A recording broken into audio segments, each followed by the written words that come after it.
Hello guys, welcome to my channel. कैसे हो आप सब? आई होप अच्छे होंगे। हम भी अच्छे हैं और अपनी पढ़ाई लिखाई शुरू किए हैं। आज की हमारी है गुरु और शिष्य की कहानी की स्टोरी, मोटिवेशनल वीडियो है। एक गुरु और शिष्य जंगल की तरफ से अपने गांव जा रहे थे।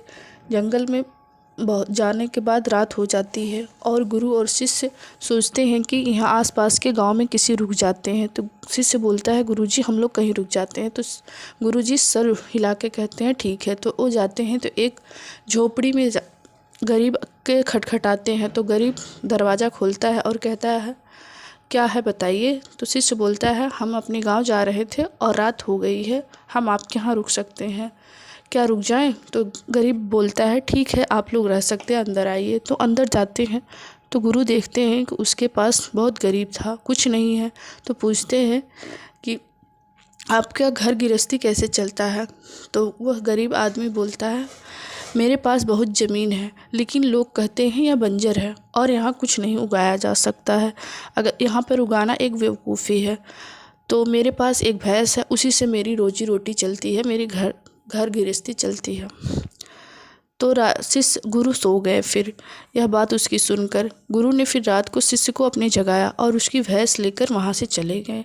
वह गरीब आदमी बहुत दुखी हुआ।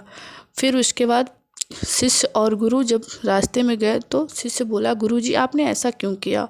उस गरीब की भैंस क्यों लेके हम लोग आए? तो गुरुजी चुप हो गए और बोले नहीं। धीरे धीरे 10 साल बीत गया। तब उस शिष्य को उस गुरुजी की याद आई, उस गरीब आदमी की याद आई और वह कहा कि एक गरीब आदमी था, उसकी भैंस हम लोग लेके आए थे।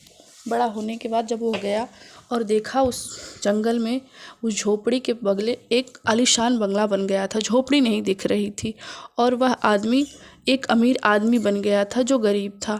तो फिर उस आदमी ने पूछा, उस आदमी को देखते ही, गरीब आदमी को देखते ही शिष्य उसको पहचान लिया। शिष्य बोला, गरीब आदमी बोला कि आप वही है ना जो एक दिन हमारे साथ हमारे घर गुजारे थे? तो उसने कहा कि हाँ, आप मेरी भैंस लेकर चले गए थे, मैं बहुत दुखी था। फिर उसके बाद जो मेरे पास ज़मीन बची हुई थी, मैंने उस ज़मीन में अपनी मेहनत से आज फल फूल और सब्जियां उगाई हैं और ये बड़ा सा बंगला बन गया। वो आप सबकी देन है। मैं आलस करता रहा और कुछ अपनी लाइफ में नहीं कर पाया। इसलिए अगर हमें आगे बढ़ना है तो जो सामान हमारे यहाँ है उसका उपयोग करना चाहिए और अपनी लाइफ में आगे बढ़ना चाहिए। Thank you for watching this video. मिलेंगे कल।